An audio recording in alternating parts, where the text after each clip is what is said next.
টয়লেটের গ্রিল কেটে রাজধানীর মালিবাগে ফরচুন শপিং মলে প্রবেশ করে একটি জুয়েলারির দোকানের ৫০০ ভরি স্বর্ণ চুরির অভিযোগ পাওয়া গেছে।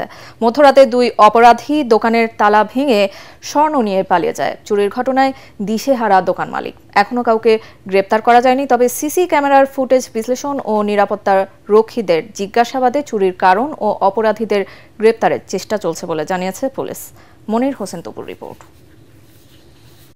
রাজধানীর ফরচুন শপিং মলে মধ্যরাতে টয়লেটের গ্রিল কেটে বোরকা পরে প্রবেশ করে দুই ব্যক্তি। উদ্দেশ্য ছিল স্বর্ণের দোকান লুট করা।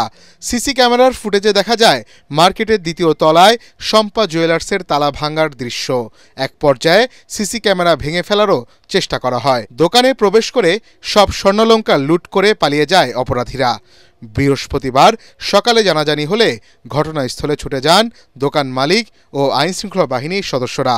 ৪০০ ভরির মতো গোল্ড আছিল, ১০০ ভরি প্লাস বন্দুকি গোল্ড আছিল, ৪০,০০০ টাকা নগদ টাকা আছিল। আইসে দেখি আমার দোকানে কিচ্ছু নাই।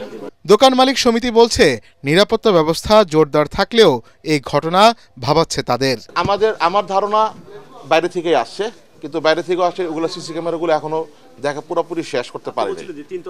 তিনতলা একটা কাটা পাওয়া গেছে। আমার সিকিউরিটি ইনচার্জ আমাকে বলছে। আমি তার জিজ্ঞেস করছি যে চোরগুলো তোমরা রাত্রেবেলা ছিল কে দেখো, আমরা তো এরকম ভিতরে কাউকে দেখি নাই। আমাদের ধারণা ওটা মানে বাইরে থেকেই আসছে, কিন্তু ভিতরে কেউ আসলো কিনা এটা আর প্রশাসনরা একটু তদন্ত করতেছে। চুরির পর সিআইডির ক্রাইম সিন ইউনিটও আলামত সংগ্রহ করেছে।